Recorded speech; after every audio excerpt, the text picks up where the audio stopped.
Peut-être expliquer ce qu'est l'IHEST, l'Institut des hautes études pour la science et technologie. Merci Agnès. Bonsoir à toutes et à tous et un chaleureux merci de nous consacrer une petite heure de votre temps pour découvrir à la fois l'IHEST et le cycle de formation et puis le cycle de l'année prochaine, enfin en tout cas le prochain cycle 2021-2022. Donc, je vais avoir le plaisir de répondre à toutes vos questions. N'hésitez pas à les poser sur le chat, mais je suppose qu'Agnès vous dira comment ça va se passer tout à l'heure. Alors, l'IHEST, certains d'entre vous le connaissent, d'autres pas. L'IHEST est un institut public. C'est l'Institut des hautes études pour la science et la technologie, et il est placé sous tutelle du ministère de l'Enseignement supérieur, de la Recherche et de l'Innovation. À ce titre, il est un institut des hautes études comme d'autres instituts des hautes études publiques qui ont été créés depuis 1936 progressivement par différents ministères pour promouvoir leur politique publique auprès des cadres de la nation. C'est à peu près la façon dont c'est exprimé dans le décret de l'IHEDN, qui est d'ailleurs le plus connu d'entre eux et le plus ancien puisqu'il a été créé en 1936. Et son objectif, c'est de promouvoir la stratégie et la politique de défense nationale, comme son sigle l'indique. Alors l'IHEST, comme son sigle l'indique, a mission de faire connaître la recherche scientifique et l'innovation et ses impacts sur la société.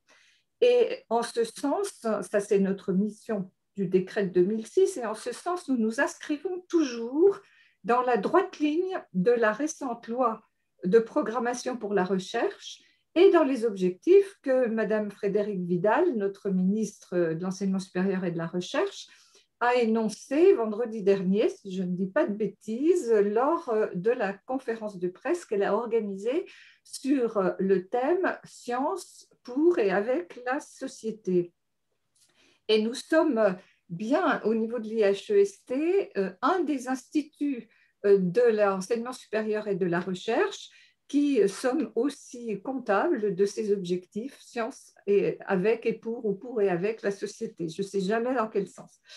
L'IHEST a vocation de former, de formation, donc c'est un institut de formation continue, et de former les décideurs et responsables des hautes administrations, enfin de l'administration, des entreprises, mais aussi des associations, les influenceurs également, que sont les journalistes, les élus, les consultants, des lobbyistes, pourquoi pas. Donc, formation pour gérer les grandes transformations sociétales en les éclairant par les sciences et par la démarche scientifique. Alors, en cela, il y a une formation très originale parce que c'est, je crois, le seul institut où la formation est effectuée, délivrée par des scientifiques eux-mêmes, par des chercheurs. Les formateurs sont des chercheurs. Et elle est démonstrative de sciences et société, puisque à côté des connaissances délivrées par les scientifiques, nous avons les auditeurs qui représentent la diversité de la société, on va y revenir, et qui travaillent avec les scientifiques dans le cycle pour précisément montrer la connexion entre les sciences et la société. Or, quand on est décideur, ce qui nous caractérise, c'est qu'on prépare les décisions ou qu'on a à en prendre soi-même.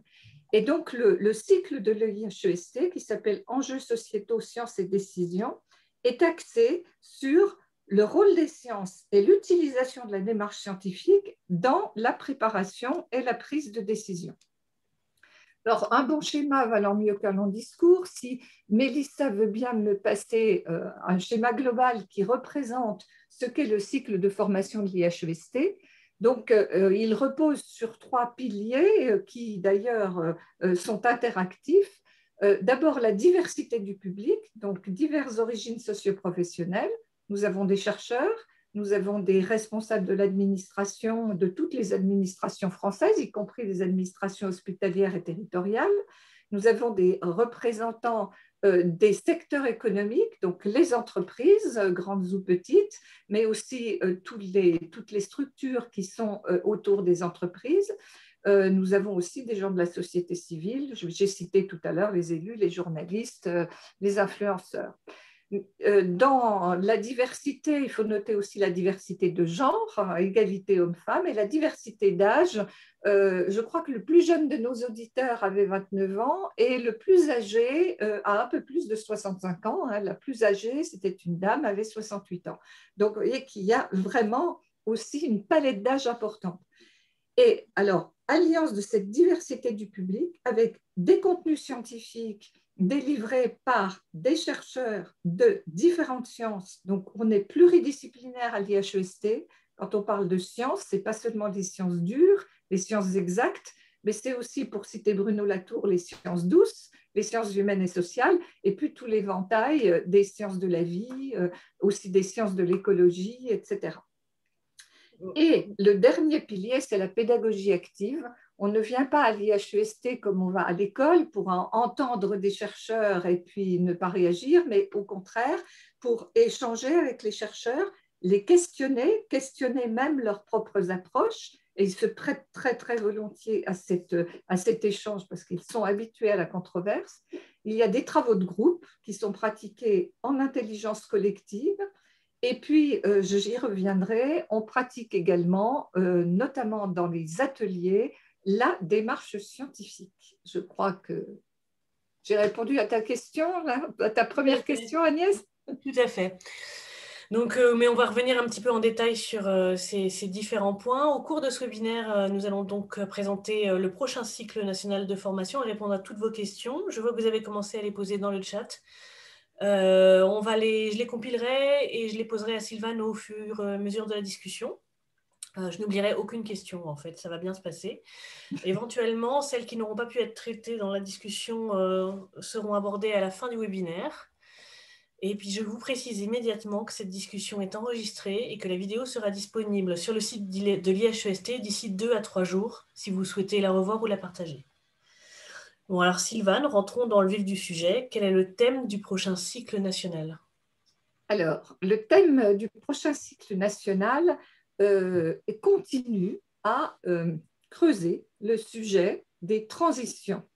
On a commencé il y a à peu près 2 ans sur la proposition, j'allais dire sur les conseils du conseil scientifique, mais ce n'est pas très élégant, donc sur les propositions du conseil scientifique de l'IHEST. C'est le conseil scientifique à l'IHEST qui propose les sujets et qui nous propose une déclinaison de ces sujets en sous-thématiques et puis qui nous appuie évidemment pour trouver les meilleurs scientifiques qui peuvent traiter ces sujets de différentes façons en fonction de leur discipline. Donc ça, c'est l'élaboration du choix du thème. Mais donc ce thème... L'élaboration du choix du thème. Et le thème, alors, je reviens un tout petit peu sur les 2 ans, mais très rapidement. On a abordé le thème des transitions.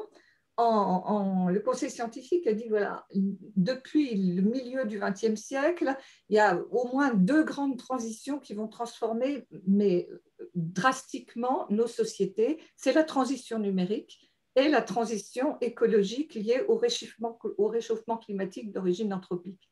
Donc, l'IHEST devrait éclairer ces sujets, probablement pendant 3 à 5 ans, en prenant le sujet sous différents angles. Donc, c'est exactement ce qu'on a fait. La première année, celle d'ailleurs où Agnès était auditrice, nous avons appréhendé la façon dont on se préparait aux transitions. Est-ce qu'on y croyait? Est-ce qu'on pensait que c'était une fiction, une vue de l'esprit, ou est-ce que c'était une réalité et comment la science éclairait cette question-là? Cette année, 2020-2021, nous sommes dans le fait d'affronter les transitions et nous nous trouvons face à des paradoxes. Je crois que le Covid a bien montré ce que pouvait être un paradoxe, nécessité de confiner pour éviter qu'un virus se propage et pour sauver la société, et en confinant, mettant en danger la société, mais pour d'autres raisons. Donc, sur cette question des transitions, on est tout le temps dans une situation paradoxale que nous étudions et nous voyons comment on peut gérer ces paradoxes pour prendre tout de même des initiatives et avancer. Et en 2021-2022, qu'allons-nous faire? Étudier la question des ressources et comment peut-on mobiliser les ressources pour réaliser ces transitions de la manière la plus facile possible, la plus aisée possible, la plus confortable possible. Alors, les ressources, c'est quoi? C'est les ressources naturelles, c'est les ressources technologiques, c'est les ressources économiques et financières, mais c'est aussi et surtout, au centre de tout, les humains, les ressources humaines dans toute leur diversité. Donc, comment le savoir-faire des humains, la culture, les comportements, les organisations, les systèmes politiques, les systèmes économiques sont-ils des ressources pour réaliser ces transitions? Et on va aller un cran plus loin en se posant la question de la nature de la transition à propos des ressources. Est-ce qu'il va falloir simplement transformer nos modèles? Est-ce qu'on va être face à des ruptures? Ou est-ce qu'il faut aller jusqu'à ce que Edgar Morin appelle la métamorphose, c'est-à-dire changer de nature, changer de système, changer de modèle, changer de nature de système ou de modèle? Voilà l'étude que nous allons faire cette année, Agnès. Et donc, mobiliser les ressources pour les transitions, c'est déjà très, très intéressant. Mais en pratique, comment va se dérouler cette année? Quel programme permettra aux futurs auditeurs de vraiment de se frotter à ces ressources? Alors, Mélissa a mis donc la photo du programme que vous trouverez en ligne et puis elle passe en même temps le découpage. En fait, on a découpé le programme en 6 sessions d'études, 3 voyages d'études. Donc, les 6 sessions éclairent la question différemment. Et quand je dis éclaire la question, c'est éclaire la question et pose des questions. Il y a une chose qu'il faut dire, et je crois que tu l'as vécu dans le cycle IHEST, c'est qu'on ne donne pas de réponse. L'IHEST n'a pas de réponse. Mais les réponses, les chercheurs en ont, ce n'est pas forcément la réponse, c'est des réponses. Les auditeurs et les auditrices en ont aussi. Et c'est plutôt une maïeutique que nous développons, c'est-à-dire nous posons des questions et ces questions nous font réfléchir collectivement avec les chercheurs pour que chacun fasse son miel ou trouve des voies, sinon des réponses. Donc là, je me dis tout de suite, on ne va probablement pas trouver de réponse à toutes les questions que nous allons poser à travers les sessions. Alors, 6 sessions. La première session, c'est toujours une session en résidentiel. Elle se passe dans un lieu assez magique qui est la Saline Royale d'Arquesnan. Et on y découvre le sujet, on essaie de définir les concepts, de quoi va-t-on parler et quelles grandes questions vont être soulevées au travers du cycle. Et puis, comme on est à Arquesnan, en région Bourgogne-Franche-Comté, on en profite pour faire une journée de visite sur le territoire. Ensuite, nous avons 5 sessions thématiques qui sont de 2 jours, généralement à Paris, avec une 3e journée qui est accolée à ces 2 jours chaque fois et qui est consacrée à des ateliers en sous-groupe sur des thématiques controversées. Donc, j'y reviendrai tout à l'heure. Voyons déjà les 5 approches thématiques. La première approche, c'est l'approche des ressources par l'avenir, par la génération future. Donc, on va se poser la question, les jeunes. Les jeunes sont-ils, quelles ressources sont les jeunes aujourd'hui pour mettre en œuvre les transitions? Comment voient-ils le siècle dans lequel ils sont nés? Comment vivent-ils ces transitions? Imaginent-ils l'avenir? Quelle utopie dessinent-ils? Sachant que les jeunes, ce n'est pas seulement les jeunes occidentaux en France. On va essayer de faire un tour d'horizon de la jeunesse mondiale. Les jeunes Africains, les jeunes Chinois et les jeunes Européens ne voient peut-être pas le monde de la même façon. Deuxième approche, c'est une approche par le système Terre. Quels sont les liens systémiques entre les humains et les ressources naturelles et économiques, entre la santé et le bien-être des humains et la santé de l'environnement et la relation que les humains ont aux ressources? Est-ce que c'est une relation de prédation qui doit continuer? Est-ce que c'est une relation d'harmonie? Et quel type d'harmonie? Donc, nous allons regarder le système environnement humain. Et en développant d'ailleurs avec les chercheurs qui ont développé ce concept, le concept de One Health, une seule santé, mais santé humaine et santé environnementale. Troisième approche, c'est l'approche par la technologie ou par les technologies. Est-ce que les technologies sont un moyen ou une finalité? Est-ce que c'est un moyen de trouver un équilibre homme-machine dans un environnement donné, ou est-ce que c'est une finalité, c'est-à-dire qu'on va se transformer par les technologies et donc sortir de la transition par les technologies, quitte à échapper à notre humaine condition. Il y a certains chercheurs qui pensent qu'on peut aller jusque-là. Quatrième approche, l'approche par l'accès aux ressources. De tout temps, les groupes humains ont cherché à accéder à des ressources qu'ils n'avaient pas forcément à disposition. Alors, soit en se déplaçant, ce sont les migrations, soit en faisant du commerce, donc en échangeant ce qu'ils avaient pour avoir ce dont ils avaient besoin, soit en faisant la guerre, tout simplement. Donc, la question est, si les ressources aujourd'hui sont finies, et de toute façon, si la répartition des ressources est inégale, comment va-t-on résoudre cette question de l'inégale répartition ou la finitude des ressources? Commerce ou conflit, guerre ou paix, domination ou pas? On me disait récemment que la Bolivie était un pays qui aujourd'hui avait beaucoup d'une ressource rare, excusez-moi, qui m'échappe, et que les Chinois étaient en train évidemment de préempter l'ensemble de ces ressources boliviennes. Bon, voilà. Donc on va aborder aussi les questions de géopolitique en abordant cette question de l'accès aux ressources.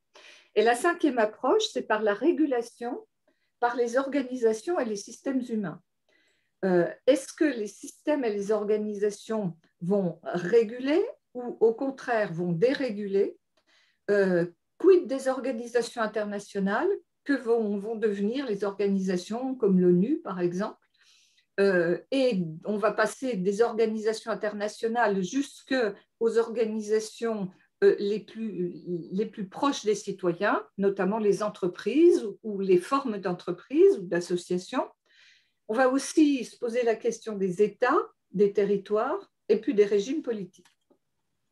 Voilà les 5 approches que nous avons choisies avec le Conseil scientifique pour étudier les ressources. J'en profite pour te partager un commentaire sur en effet, la troisième approche sur les technologies qui va être passionnante, hein, surtout pour un sujet comme ça où en effet la frontière entre la technologie et l'humain parfois est de plus en plus poreuse. En tout cas, c'est ce que sous-entend beaucoup de recherches en biotechnologie et tout le transhumanisme qui se développe actuellement. Tout à fait, tout à fait. On Et va essayer aussi d'aller vers des choses. On va aussi essayer de découvrir des choses qui sont peut-être un peu moins connues, comme le biomimétisme. Ça va être passionnant, enfin, vraiment. Mais genre, je t'ai coupé avant que tu abordes la question si importante des voyages. Alors, les voyages. Nous sommes en lien avec le ministère de l'Europe et des Affaires étrangères, parce que cette année, nous avons quand même, pour le moment, eu des problèmes pour organiser des voyages, vous vous en doutez tous. Donc, l'année prochaine, donc, nous avons choisi des pays dont le ministère nous dit, a priori, ce sont les pays qui sont le moins exposés aux problèmes du Covid, si les problèmes du Covid, évidemment, se continuent. Donc, en Europe, nous irons au Danemark et à l'international, nous venons de choisir Israël. Et en région, nous irons en région Occitanie. Donc, je pense que nous pourrons faire les voyages. Ce que me disait juste le ministère, donc, c'est qu'il faudra très probablement que les participants, enfin les auditeurs et auditrices montrent patte blanche, c'est-à-dire montrent un passeport vaccinal, si on ne dit pas passeport, mais enfin bref, montrent qu'ils ont été vaccinés contre le Covid. Donc, je pense que ça va marcher. Je suis optimiste. Bon, bah, tout ça est vraiment très, très... ça donne envie d'y retourner, en fait. Donc, ces 5 sessions thématiques, là, avec... qui tournent à la fois autour des générations futures, la régulation, l'accès aux ressources et ces voyages, ça va être vraiment super. Et il y a aussi donc les ateliers qui sont des événements importants de la formation. Est-ce que tu peux nous en dire un petit mot? Oui, tout à fait. Alors, En fait, les ateliers ressortent de la pédagogie de l'IHEST. Si je la résume, on a à la fois, quand on doit décider un apport de connaissances, il faut élargir ses connaissances, et plus on élargit ses connaissances, plus on a des chances de se donner des atouts pour prendre une décision pertinente.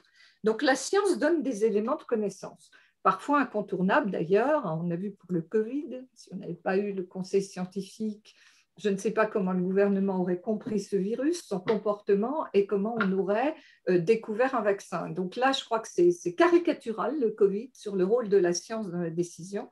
Je donnerais bien un autre exemple, c'est le climat. Aujourd'hui, un chef d'entreprise, un capitaine d'entreprise qui ne connaît pas les modèles du GIEC pour s'implanter dans une région ou une autre et qui ne tient pas compte donc des découvertes et des modèles scientifiques sur ce sujet-là, obère très certainement assez lourdement la stratégie de son entreprise à moyen terme. Donc la décision par la science, elle concerne aussi bien les chefs d'entreprise privées que la décision publique. Donc, des connaissances. Et puis, une mise en débat des connaissances. Je l'ai dit tout à l'heure, on met les connaissances en débat avec les scientifiques, avec les auditeurs, parce qu'aujourd'hui, quand on décide quelque chose, on ne peut plus faire comme Napoléon. On est à l'anniversaire de la mort, le bicentenaire de la mort de Napoléon. Napoléon disait, je crois que c'est lui, mais d'autres disent que c'est Clémenceau. Bon, peu importe, pour prendre une bonne décision, il faut être un nombre impair et 3, c'est déjà trop. Et bien ça marchait peut-être avec Napoléon, ça ne marche plus du tout dans un monde complexe et systémique. Pour prendre une bonne décision, il faut être plusieurs cerveaux et avoir une pluralité de connaissances. Donc, il faut être plusieurs cerveaux, donc il faut débattre des connaissances, il faut débattre des enjeux, il faut s'enrichir des visions des autres. Et puis, le dernier élément pour prendre une bonne décision, c'est de pratiquer une démarche, une méthode. Et il se trouve que cette méthode est largement calquée sur la méthode scientifique. C'est-à-dire partir des faits, réunir des données, les observer, les analyser, se poser des problématiques ou des hypothèses à partir de ces données, faire des modèles, des projections, et puis s'y mettre à plusieurs, ne pas être d'accord, questionner, argumenter, proposer des options, accepter qu'on remette en cause nos propres options, changer ces options et finalement trouver un consensus. Donc ça, c'est la démarche scientifique et c'est quelque chose qu'on travaille pendant la formation, pendant les ateliers.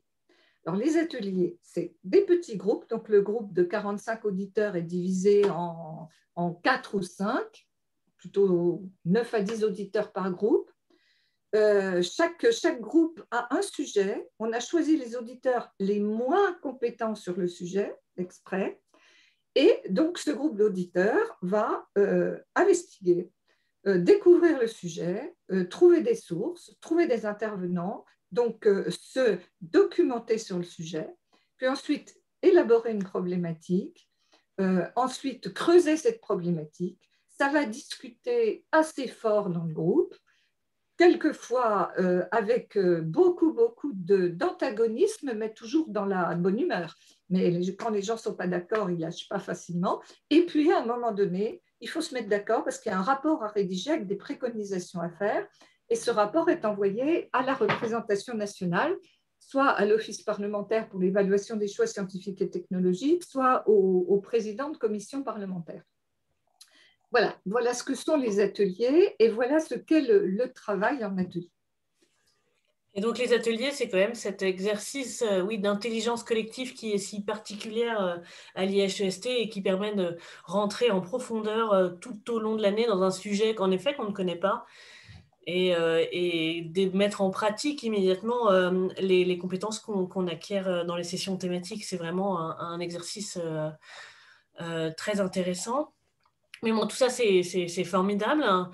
Malheureusement, on est tous d'accord, on n'est pas encore sorti de la crise sanitaire. Comment avez-vous prévu d'adapter le cycle si la pandémie contraint encore les déplacements l'année prochaine? Alors, nous allons essayer de profiter de l'expérience de cette année.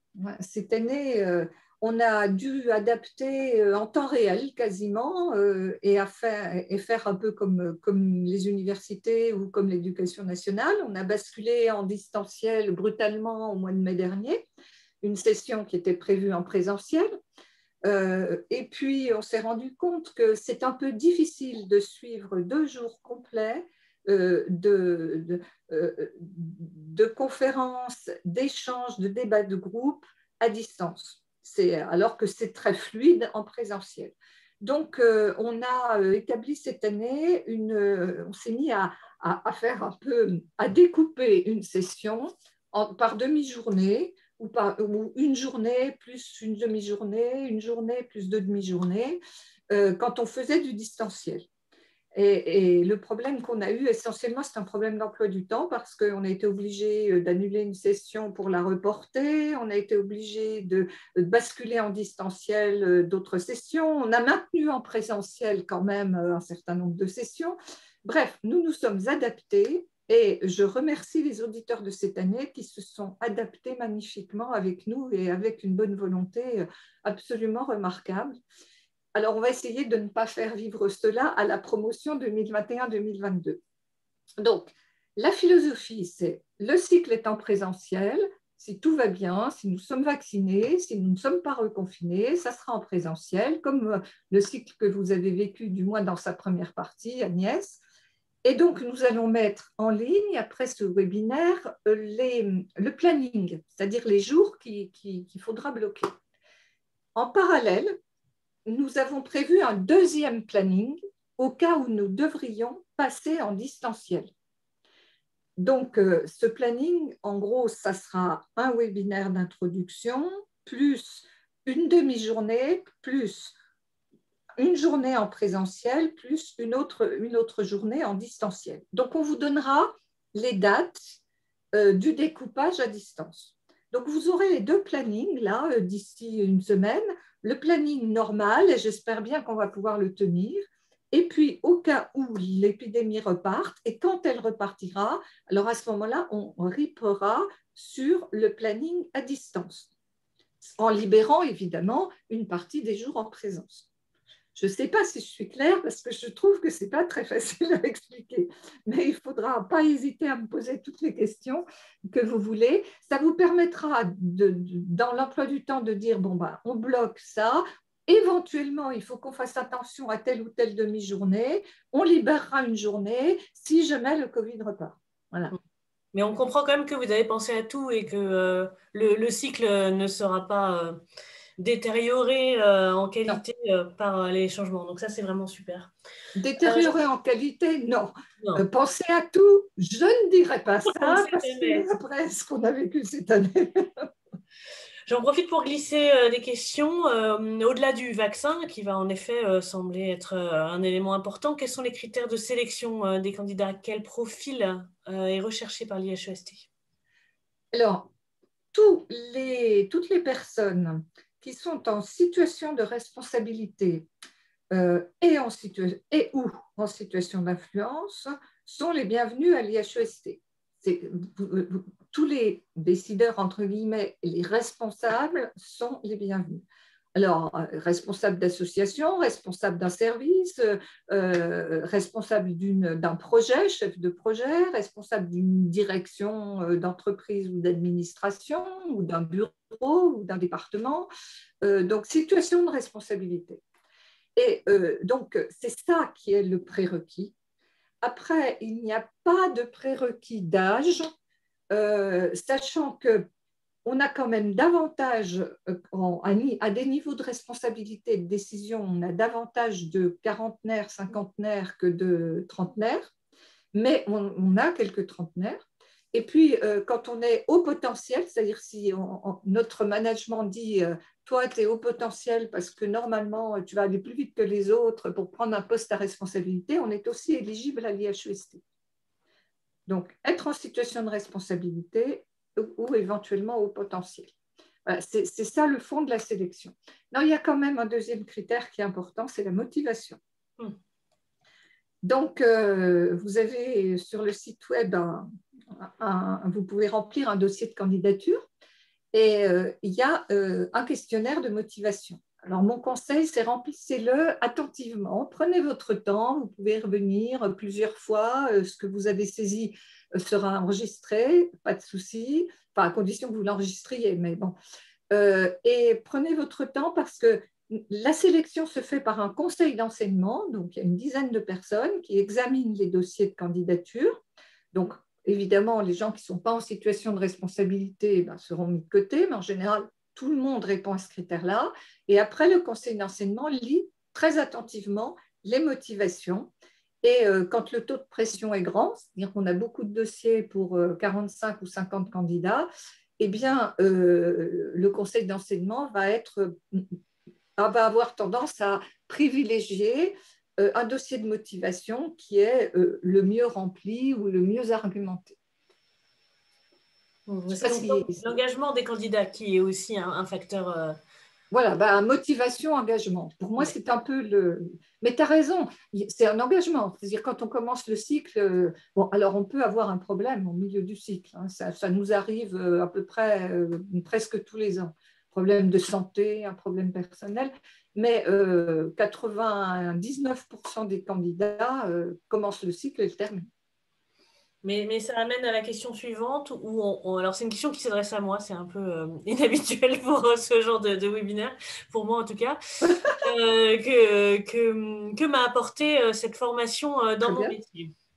Alors, je peux répondre assez facilement parce que ça m'a beaucoup apporté.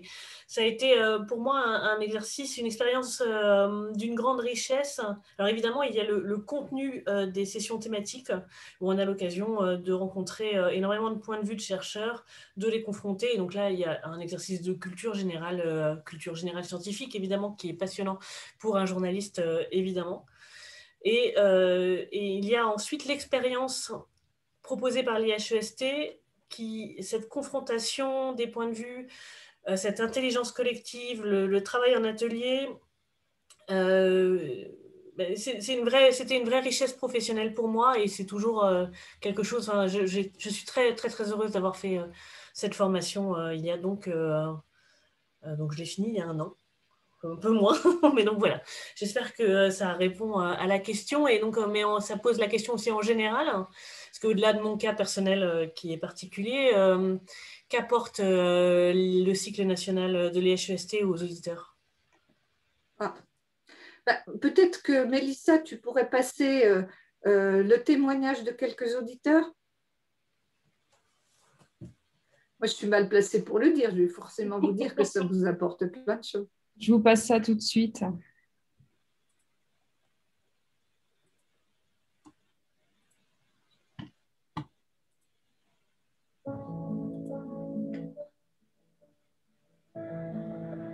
Ça fait du bien quand même de voir des humains en chair et en os. Je vis ce programme de manière intense. C'est une vraie parenthèse en fait que je m'offre dans mon expérience professionnelle. Cet éclairage nouveau avec l'IHEST, cette vision scientifique des sujets est particulièrement enrichissante. Très bonne surprise. C'est comme si je retournais sur les bancs d'école avec une certaine façon de penser et de transmettre. Une forme de respiration, pouvoir rencontrer des personnes d'autres horizons et puis de se remettre un petit peu en question, d'apprendre de nouvelles méthodes et puis de s'enrichir de connaissances. Des domaines de connaissances extrêmement divers. Le bénéfice de la confrontation des points de vue, et le bénéfice de réfléchir à des sujets d'actualité dans un cadre non professionnel, donc qui permet de se poser. Les interactions sont très très bonnes avec tout le monde, des personnes venant de la recherche publique, de la recherche privée, des entrepreneurs, et des personnes de la société civile. Non, je ne m'attendais pas du tout. Mélissa, je ne sais pas si tu m'entends, mais la vidéo ne passe pas. Elle est figée, en effet. L'image est figée, Mélissa. Je suis ravie comme la photo, mais ce n'est pas très intéressant.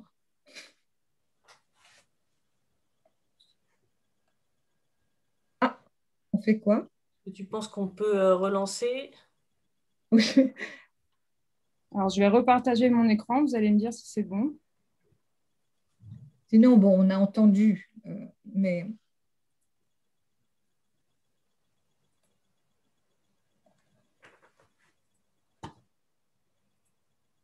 Est-ce que vous voyez?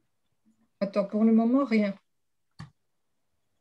bouleversante, si riche. Non, il n'y a pas d'image. Il n'y a pas d'image du tout. Il y a un problème là avec Zoom et on n'a pas l'air de pouvoir passer la vidéo. Bon, ce que je propose, c'est si tu peux mettre le lien dans le chat, Mélissa. Ouais. Pour permettre aux personnes présentes au webinaire de pouvoir la regarder un petit peu après. Ce n'est pas une vidéo très longue, très longue. Hein. Mais voilà, ça permet d'avoir un retour d'anciens auditeurs ou d'auditeurs actuels sur la formation.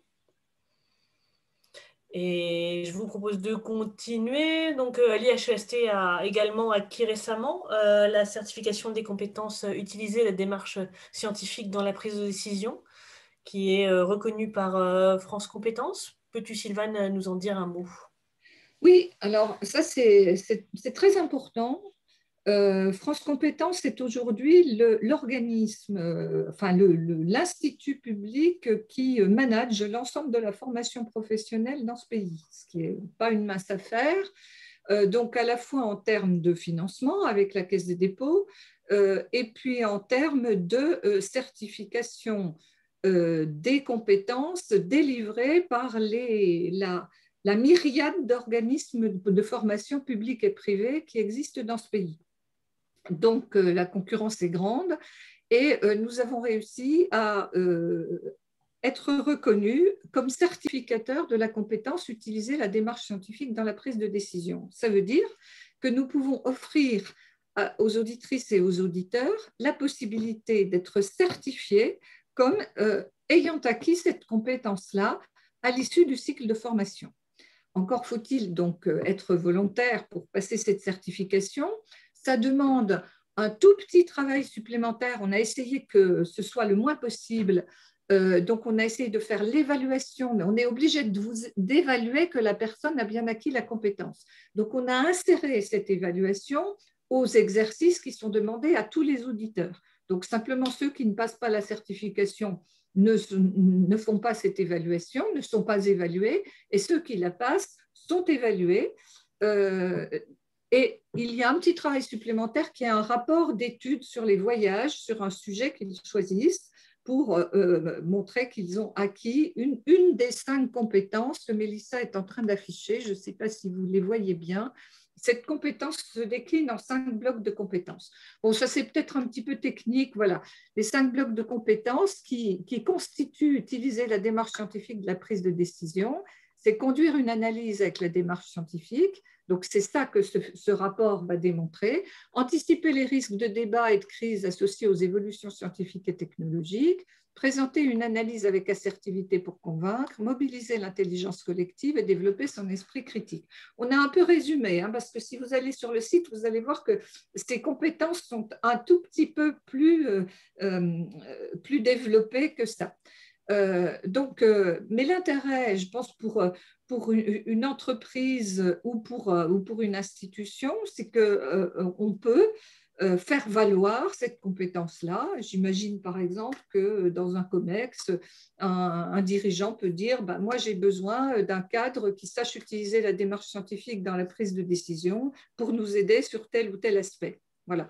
Et puis, cette certification de cette compétence à France Compétences donne droit aux auditeurs à utiliser leur CPF, leur compte personnel de formation, pour régler leur droit d'inscription, une partie de leur droit d'inscription. Donc ça, c'est aussi un avantage considérable que d'avoir cette possibilité de certifier, c'est que nous sommes éligibles au CPF.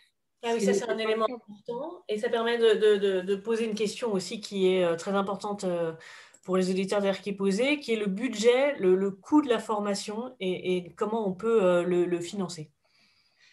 Alors, le coût de la formation. Alors, dans le public, on raisonne maintenant en coût complet, c'est-à-dire que les coûts complets de la formation, c'est les coûts de la formation, de l'hébergement, des voyages, la rémunération des intervenants, plus le temps de travail des gens de l'IHEST pour monter la formation. Donc, une formation de ce type nous coûte entre 26 et 28 000 euros pour un cycle de formation par personne. Donc, ça varie parce que quelquefois, les voyages sont un tout petit peu plus chers. Bon, mais en gros, on retient 27 000 euros. Les droits d'inscription sont différents selon qu'on appartient à une grosse entreprise, c'est-à-dire de plus de 5 000 salariés, entreprise ou EPIC de plus de 5 000 salariés. Donc là, les droits d'inscription sont de 15 000 euros. Si on appartient à une entreprise qui est entre 5 000 et 250 salariés, ou à un établissement public ou à une administration, un ministère, une administration territoriale, c'est 8 500 euros le coût de la formation. Et si vous êtes indépendant dans une PME en dessous de 250 salariés, journaliste, élu, consultant, c'est 5 000 euros. Ça veut quand même dire que l'État finance, même pour une grosse entreprise, l'État finance environ 8 000 euros sur une formation comme celle-ci pour un cadre dirigeant. Pour un élu, l'État va financer 13 000 euros. Donc, l'État fait un gros effort, investit beaucoup par personne dans une formation de ce type. Voilà. Alors, comment la financer? Eh bien, avec le compte personnel de formation, ça c'est sûr. Et puis, il y a, alors en général, les instituts, les administrations, les entreprises financent la totalité de la formation, surtout quand le management décide d'envoyer la personne en formation. C'est la moindre des choses. Donc, ça fait partie du plan de formation de la personne et c'est 80 ou 80% des cas. Et puis, les indépendants ou notamment les journalistes ont, tu peux nous le dire, ont un ancien OPCO, ils ont disparu les OPCO. Mais on a un organisme financeur. Les professions ont un organisme financeur de formation et auquel on peut faire appel pour financer les HEST, tout à fait.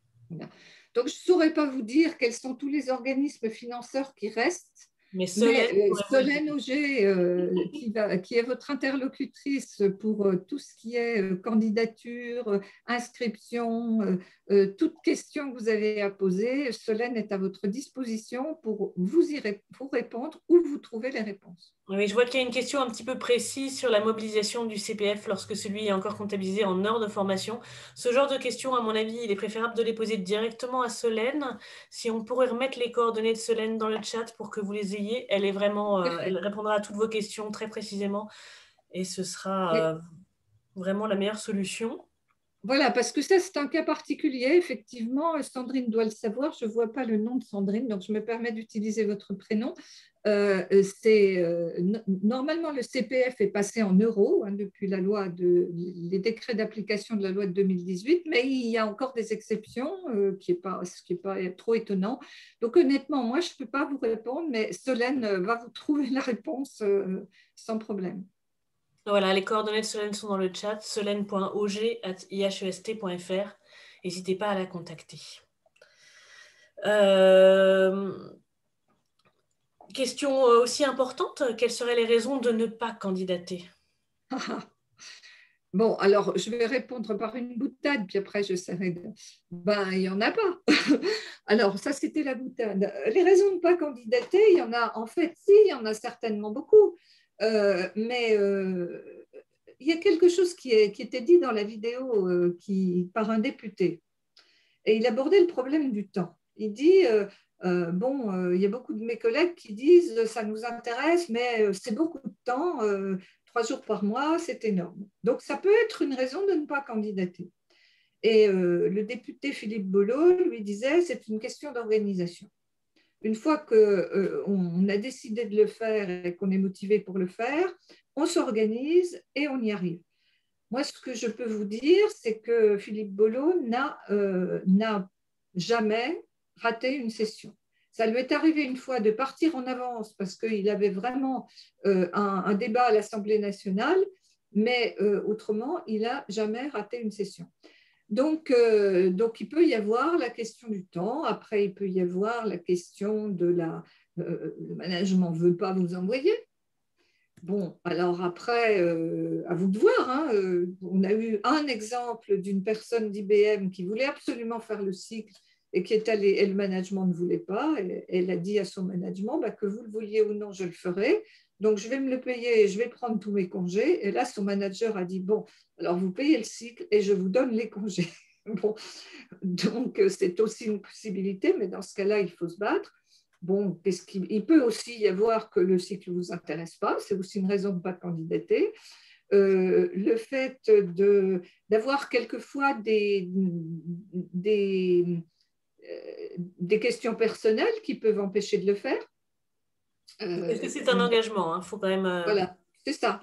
Donc l'an dernier, par exemple, et c'est quelquefois c'est inopiné. On avait une personne qui s'était inscrite et qui, au mois d'août, nous a expliqué que son mari était muté et que du coup, elle allait avoir à s'occuper plus de ses enfants qu'elle ne pensait si son mari n'avait pas été muté et qu'elle était obligée donc d'annuler sa formation. Voilà, c'est une autre raison de ne pas candidater. Mais j'aurais tendance à renvoyer la question pourquoi vous demandez-vous quelles sont les raisons de ne pas candidater? Mais en revanche, tu as soulevé une question importante qui est comment on peut convaincre sa hiérarchie quand celle-ci ne connaît pas les HEST et peut-être est réticente à valider cette formation. Alors, je crois que les arguments, après, il faut connaître sa hiérarchie, mais les entreprises, je vais parler entreprises privées, je pense que pour les organismes de recherche, c'est peut-être un peu différent, parce que c'est dans le scope enseignement supérieur et recherche, donc en général, c'est les dirigeants, les présidents qui veulent envoyer telle ou telle personne et qui ne veulent pas envoyer telle ou telle autre. Et donc, à ce moment-là, il faut voir avec eux quelles sont leurs raisons. Quelquefois, c'est juste une question de temporalité. Pas cette année, pas à vous. Cette année, c'est lui qui est prioritaire ou elle.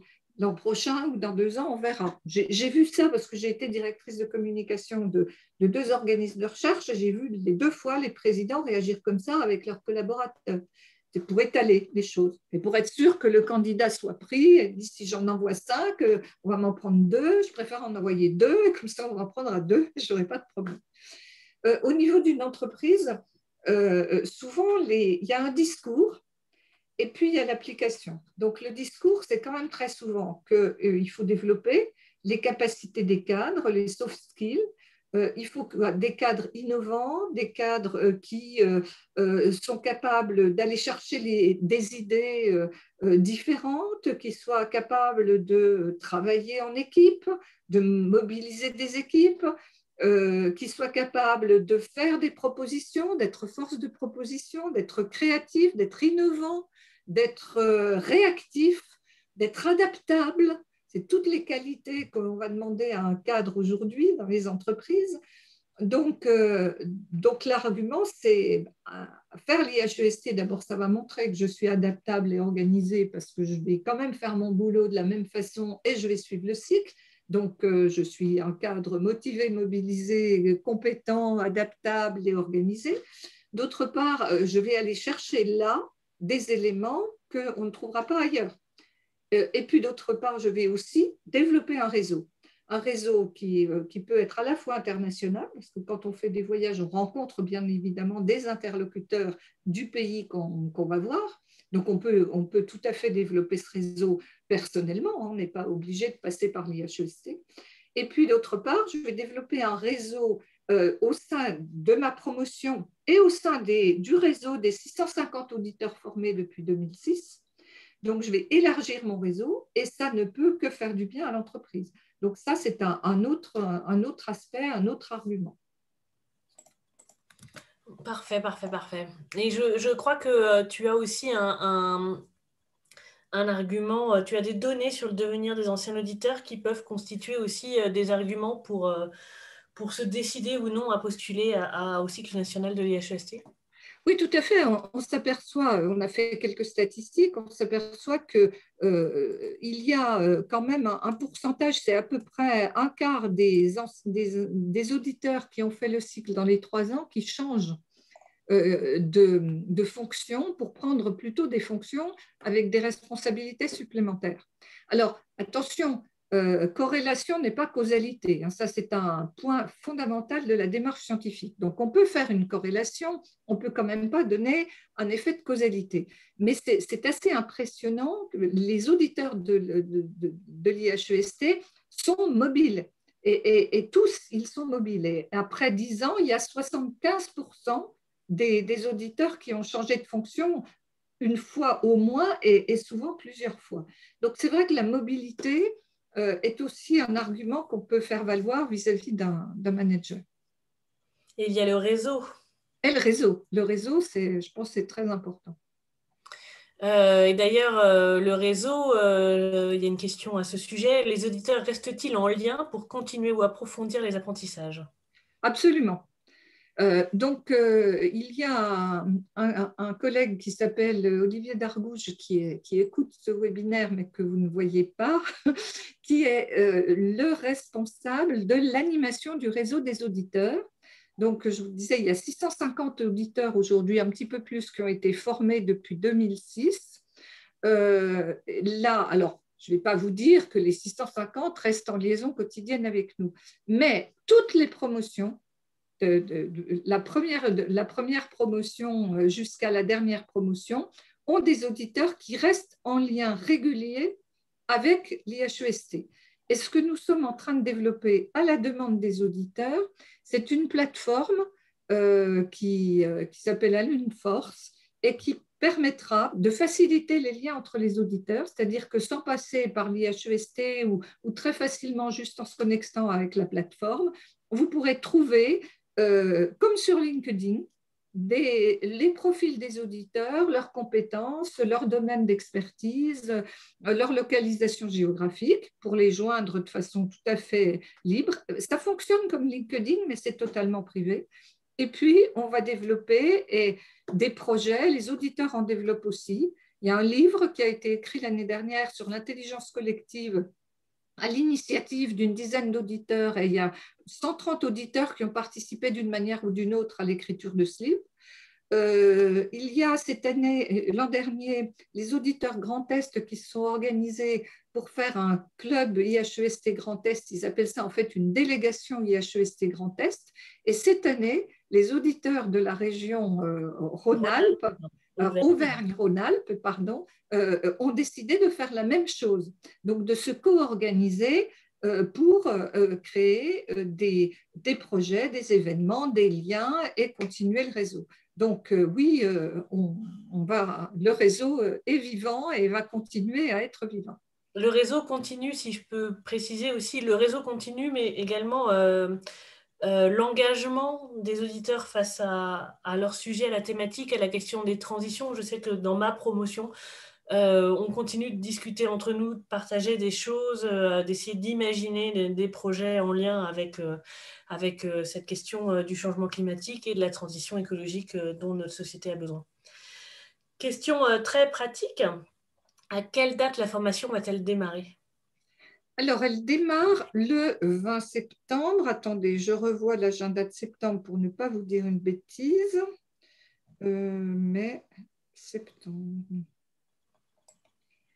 Elle démarre le 20 septembre à Arquesnan, donc c'est du 20 au 23 septembre, la première session.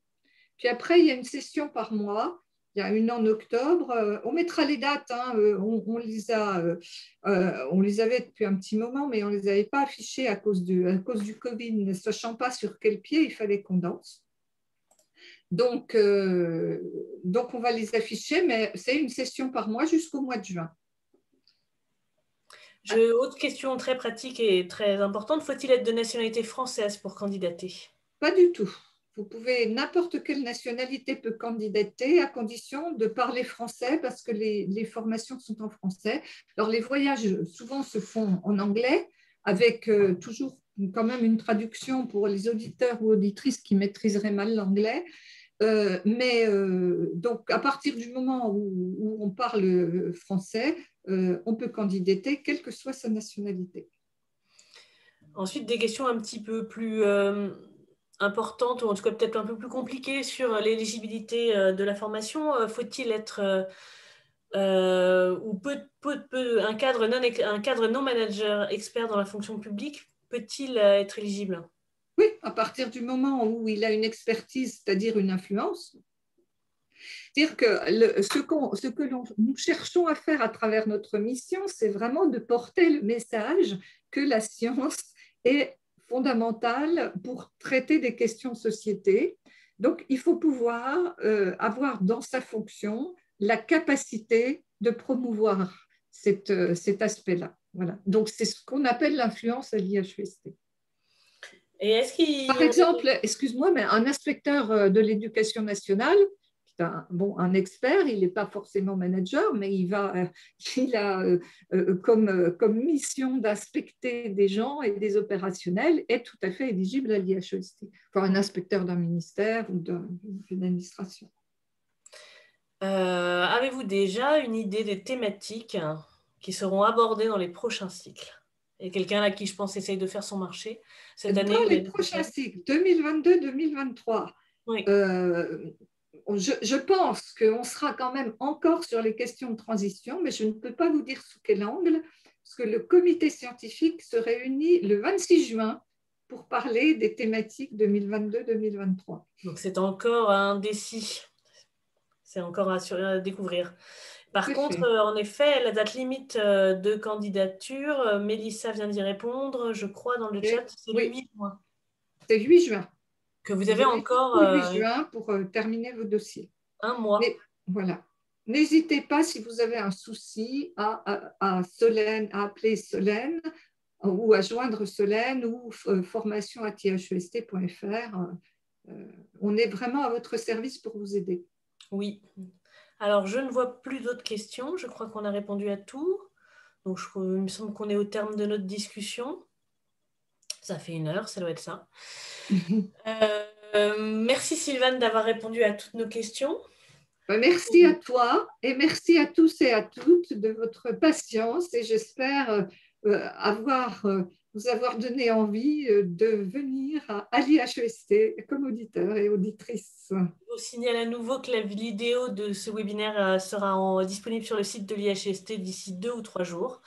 Donc, vous pourrez la revoir ou la partager. Et comme Sylvane vient de le dire, n'hésitez pas à contacter l'équipe de l'IHEST pour toute question administrative ou pratique ou encore par rapport au contenu du cycle. Vous aurez toutes les réponses personnalisées. Voilà. Bonne soirée à vous. Bonne soirée à tous.